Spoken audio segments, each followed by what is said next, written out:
Ano sir, galing akong travel Hmm. with my parents last July sa Manila. Umuwi kami Sunday. Oh, recent lang. Ito lang. Sige, tapos ngayon, sakit na yung likod ko, yung kalakad. Masakit na yung likod mo, hindi mo malakad. Hindi ko na parang sinerch ko yung symptoms. Sciatica yung Lumabas. sa GPT like, tinry ko sa kanya yung mga Nararamdaman mo. naruan ko. Tapos, yung pagtayo ko, yung parang may kuryente sa back thigh ko. Yun nga yun. Yun nga yung tinatawag na sciatica. Pag nanggaling dito sa lower back, yan, yung portion na yan, pag nagra-radiate yung mga yan, yun yung tinatawag na sciatica. Because may nako-compress na sciatic nerve mo. Pero haplusin mo muna ng ano. Medyo matigas yung likod ni Mosing eh. Okay, ibig sabihin, pag nakaupo ka ng ganyan, okay. Pag dumiretso ka ng ganon, naiipit, ibig sabihin, meron kang posterior disc bulge. Pag nakakaganyan ka, nakaganyan ka, nakakasingaw, hindi mamamanid, hindi maiipit.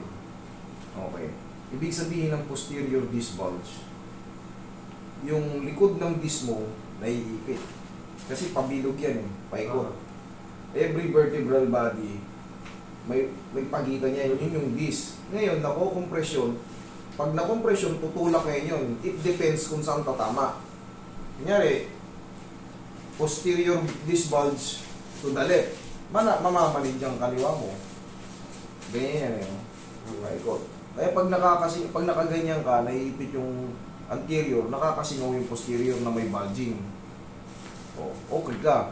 Pero pagka, yun nga, lumatag ka lang ng ganyan, mamaya-maya, may numbness na tingling, ibig sabihin, yun nga, posterior. Ilang araw na yan consistent na ganyan kasakit? Since Sunday, so... Since Sunday, so Saturday ngayon, almost 1 week. 6 days, sakto, 2 days sakto. Pero wala kang opera before, sir. Wala akong injury, sir. Okay. Straight yun na sa ilalim.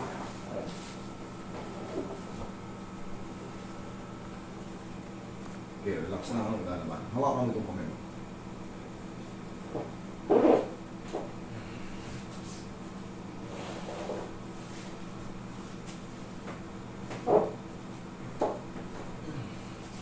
Kabilang side.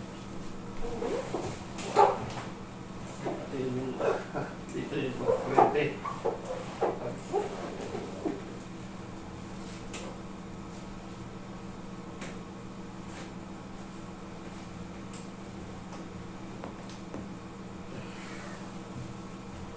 Cove, sir, cove.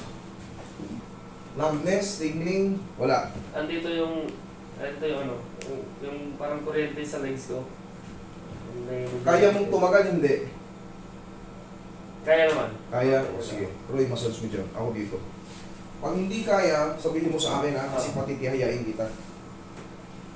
Pero hindi na natin itutulak yun kasi nga posterior disc bulge kayo. Tatraction na kita ng diretso. Tapos lalagyan kita ng bandage, sir. Tapos papatry kita mamaya humiga.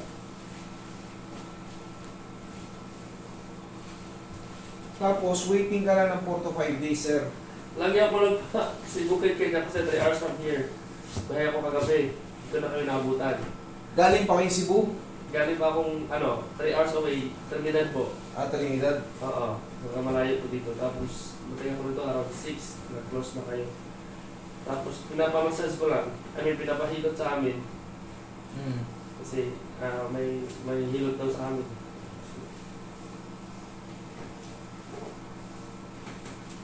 Hindi mo ba yung hilot dito? Ordinary yung hilot?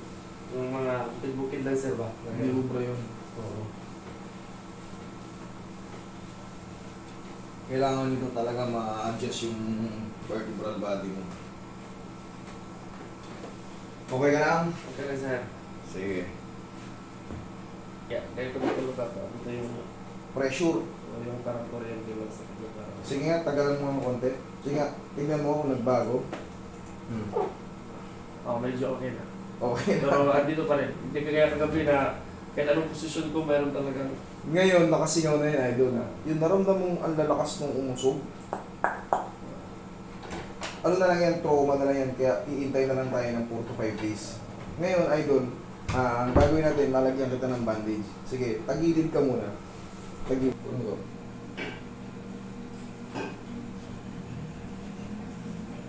Tapos huwag ka muna magbuhat-buhat, ha? Ihiga ka sa kama, o. Humiga ka. Ayan. Sige, higa ka dyan. Tingnan mo kung anong pinagbago ngayon. Sige, higa ka dyan. Sige, higa ka dyan. Aray. Sige, higa. Ayan, kunyari, higa mo, di ba hindi ka makatagal din ng ganyan? Pagka ano? Yan, yan na yung pinaka-actual na higaan. Para matesting na natin. Tapos, pinaka-the best niyan, wag na wag mong i-challenge yung sinasabi kong posterior disc valve. Pagka sira ka sa ganito, wag na wag gagawin. Kung saan ka maluwan, yun ang hanapin mo. Ayun yung nagawa ko gabi. Yun ang yun muna. Tapos yung ito, yung trauma pa rin mo. Normally, nandyan pa yan. Nandyan pa yan sa muscle. Pero pag nandyan na sa baba, wala na rin sa lower back. Unti-unti na yung magiging. Okay? Tapos pag tatayo ka, kailangan wag yung tatayo pag ganun. Tagilid muna. Tukod mo yung siko mo. Tapos babaan pa. Okay? Sige, tagilid mo. Yan. Tukod mo yung siko mo. Yan ang tamang pagtayo. Yan sa kamay. Okay? Posing tapos huwag lang muna maligo. Pagpahinga lang muna. Okay? Medyo siyempre baka nakatag-katag ka tapos okay, medyo magaan lang naman. Huwag lang yung simbigat ng aparador. Oo, tayo ka. O, ano mas maganda ngayon? Ano mas maganda? Yung kanina o yung kaninang pakiramdam mo? Yung ngayon. Ano na ngayon? Okay, idol. Press lang mo ha. Sige, sige. Tapos bumili ka ng pawya ng pang-plus mo rito. Yung pao po? Oo. Sige. Sige. Dito ka. Sir, dagdagan ko lang sa paw. Sakit ilakad sir. At nagtatawaran ako sa bahay para nakawin. Kaso flight ko na sa Sunday sir. Okay lang. Magaling na to. Basta, pagpa-flight ka na sa Sunday, sila lang muna pagbuhatin mo na ano ha. Ingat ka sa ano, baka dun magsumpong sa ano. In case na, sabihin na natin, talagang sumusumpong, pagising mo sa morning, wala kang ibang stretching, ganito lang. Okay? Yun lang. Pero na-adjust ko na yun, hindi ko muna pakikilos eh. After, pag naka-flight ka na lang, pag sumakit. Pero kung hindi, okay lang. Okay? Thank you, sir.